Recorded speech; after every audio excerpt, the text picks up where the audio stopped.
Yes, everything is in place.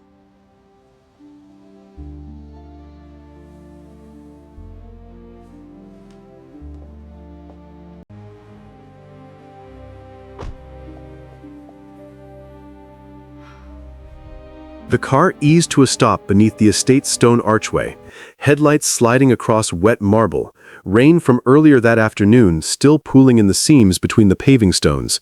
Jaewon Choi watched from the window above with a small, satisfied smile. "Watch this," he told his bride, nodding toward the driveway. She always hated being seen alone. She'll walk in, sit through one bad joke, and leave before the cake. Everly Ashcombe followed his gaze, uneasy, though she couldn't yet name why. Something in his voice didn't sound like a man describing an ex-wife. It sounded like a man narrating a plan he'd already rehearsed in front of a mirror. The car door opened. Simone Ashby stepped out in deep red, unhurried, the fabric catching the light from the chandeliers spilling out through the tall glass doors behind her. Before her heel touched the gravel, a man in a dark suit was already beside her. A second falling into step a pace behind, scanning the entrance the way people do when scanning is their entire profession. Neither smiled. Neither carried a drink toward the bar the way every other guest that evening would. Near the head table, Richard Ashcombe froze mid-toast, champagne lifted halfway, his eyes catching something small and silver stitched into the taller man's lapel. He lowered the glass without finishing his sentence. Around him, nobody understood yet why the bride's father had gone quiet, staring at two strangers instead of his own daughter. That was the first silence. Nobody could explain it, not yet. If you don't think a woman deserves to be turned into a punchline before she's even taken her seat, hit subscribe and drop your city in the comments. I want to know how many of you have watched someone build a trap and call it an invitation. Across the ballroom, a photographer moved from table to table, capturing candid shots of laughing guests, his lens carefully avoiding table 19 the entire evening, as though someone had briefed him too. What none of them understood, standing in that glittering room under 3 chandeliers of hired crystal, was that the evening's biggest transaction had nothing to do with vows. For 18 months, Jaewon had been negotiating something far more valuable than a wedding, the merger of his own Pacific logistics network with Ashcombe Capital, a combined venture that could not proceed without security certification from exactly one firm in the region.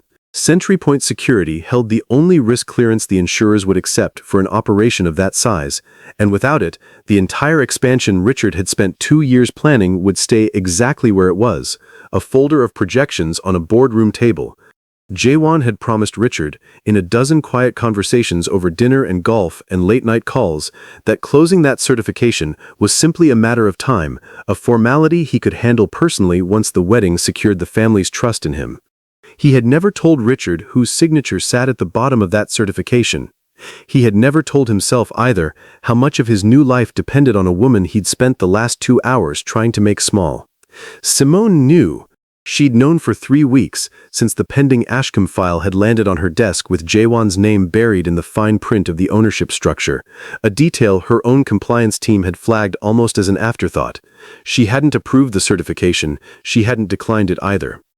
She'd simply sat with the decision, the way she sat with every decision that mattered, waiting for one more piece of information the paperwork couldn't give her. Paperwork could tell her revenue projections, insurance history, corporate structure. It couldn't tell her how a family behaved when they believed no one important was watching. She'd learned, over 6 years of building Century Point from nothing, that the second question always mattered more than the first, and most institutions never bothered to ask it. She'd come to the wedding to get her answer. Table 19 sat farthest from the dance floor, closest to the kitchen doors, half hidden behind a centerpiece chosen to keep her out of the good camera angles.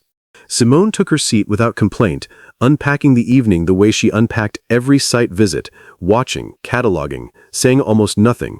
She noted the way the waitstaff avoided her section. She noted which guests glanced over and looked away, and which ones didn't bother looking at all. Every detail went into the same quiet ledger she kept for every family Century Point had ever considered protecting, the ledger that mattered far more than any spreadsheet Richard's finance team had already submitted twice. "Let's give a warm welcome to someone very special," the DJ announced, grinning at the bridal party, his voice bouncing off the tall glass walls of the ballroom. The groom's ex-wife made it after all. Still single, still surviving, ladies and gentlemen. Laughter rippled outward, polite at first, then bolder once it was clear nobody would stop it. String lights glittered overhead, chandeliers catching the champagne being poured 2 tables closer to the dance floor, none of it reaching where Simone sat. She didn't move. Deborah Ashcombe drifted over during the salad course, champagne in hand, smile sharp as cut glass, her heels clicking a slow, deliberate rhythm across the marble as she approached. "You must be Jaewon's first wife," she said, letting the word first do its intended work. "Brave of you to come." "I was invited," Simone said. "I don't decline invitations out of fear of a room." "How modern," Deborah said, already bored, already walking away. Somewhere behind the head table, Jaewon watched the exchange and allowed himself a small laugh, the same laugh he used to give when Simone stood up for herself in rooms he'd expected her to shrink in. He'd forgotten, somewhere in the last 6 years, that the quality he'd once found impressive in her was the exact quality he now needed to fail publicly, so his new story about her could hold together for one more evening. A bridesmaid accidentally caught Simone's chair hard enough to spill wine across her hem, the dark stain spreading before Simone could reach for a napkin, a few nearby guests glancing over and quickly looking away. "Careful," she said, not stopping. "Wouldn't want people thinking you started something." A cousin leaned toward his date and murmured something about a strip mall, loud enough to carry, soft enough to deny later. His date laughed under her breath, glancing toward table 19 before looking quickly away. Nobody at that table said a word in her defense. But Everly noticed. She'd been watching all evening, a small unease building in her chest with every laugh her new husband allowed to land, every glance he threw toward table 19 with something closer to satisfaction than she'd ever seen him wear. When the planner arrived at Simone's table with a folded card, Everly rose from the head table before she'd fully decided to, her wedding dress catching on the leg of her chair, a small tear she wouldn't notice until much later. "What's happening over there?" she asked Jaewon, low, urgent, gripping his arm. "Table logistics," he said, not looking at her. "Nothing." "There's no overflow table," Everly said. "I watched the planner set those up myself this morning. They're empty. I walked past them 20 minutes ago." "You're imagining things," Jaewon said, and reached for her hand the way he always did when he wanted a conversation to end before it started. Everly didn't take it. She crossed the room herself, her heels clicking sharp against the marble, reaching the planner just as the woman set the card down in front of Simone. "Leave her seat," Everly said. "Whatever this arrangement is, undo it right now." The planner glanced nervously toward Jaewon, who was already shaking his head from across the room, his expression flat and final. Everly held her ground for exactly as long as it took her new husband to catch her eye and mouth 2 words across the dance floor. "Not now." She stepped back, furious at herself for stepping back at all, and that failure would sit in her chest for the rest of the night, heavier than anything the DJ had said. She hadn't known yet who Simone was. She had only known that something cruel was happening at her own wedding, and she hadn't stopped it in time. If you've ever watched someone try to do the right thing and lose the moment to someone else's control, tell me in the comments whose side you were on the instant Everly reached for that folded card. Richard had been circling the edges of the room for the better part of an hour by then, unable to focus on a single conversation, his eyes drifting back again and again to the 2 men standing motionless near the bar. Something about their stillness bothered him in a way he couldn't yet name, the way a familiar word looks wrong the longer you stare at it, the way a number on a page suddenly refuses to add up the way it always has before. Richard crossed the room minutes later, unable to shake the insignia he'd been watching all evening, his champagne long since gone flat in his hand. "That mark," he said to the taller guard, keeping his voice low despite the crowd around them. "Sentry point. I wasn't aware anyone from that firm was on tonight's list." "We're not guests," the guard said, his tone even, professional, giving away nothing more than necessary. "We're detail." "Whose?" Richard asked, already dreading the answer. "Miss Ashby's," the guard said, "founder and majority owner." Richard's face moved through confusion, disbelief, then something closer to vertigo, the sensation of a floor shifting under a house he'd already finished building. He had spent 18 months waiting on a certification he now realized had been sitting, unsigned, on the desk of the very woman his family had spent the evening degrading behind a centerpiece his own wife had personally chosen. That was the second silence beginning to gather, though the room didn't understand it yet either. Richard crossed the dance floor and extended his hand, his voice unsteady in a way it hadn't been all evening. "Miss Ashby, I had no idea. "I've been waiting on your office for 18 months, Simone said. "I know. I've had the file since the paperwork listed Jaewon's ownership stake." Conversations died mid-sentence. Forks stopped halfway to mouths. A waiter froze near the kitchen doors, tray balanced on one hand. Deborah's champagne glass paused an inch from her lips, her earlier smugness draining out of her face in real time. Jaewon turned toward the sound of his father-in-law's voice and felt the floor of his own wedding tilt beneath him.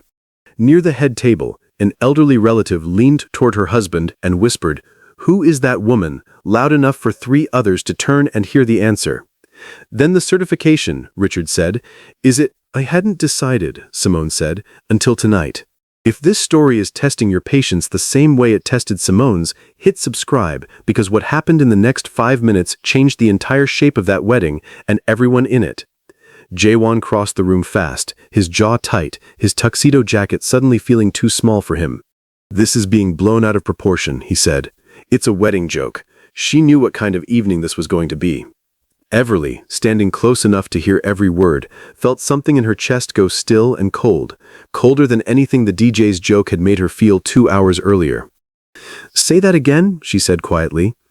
"Everly, I didn't mean—" "You're not even sorry you did it," she said. "You're sorry she mattered." The room around them had gone fully silent now, the second silence, the one built from understanding instead of confusion. Everly didn't cry. She didn't raise her voice. She simply stepped back from her husband, 1 foot, small enough that a photographer might have missed it entirely, large enough that Jaewon felt it in his whole body, the way a man feels a door closing somewhere in a house he thought was still his. Richard turned back to Simone, his voice smaller than it had been all evening, smaller than it had probably been in a decade. "Is there anything we can do to save the certification?" "The decision was never about what happened to me tonight," Simone said, her voice even, carrying easily across a room that had gone completely still. "It was about what all of you did when you believed I had none.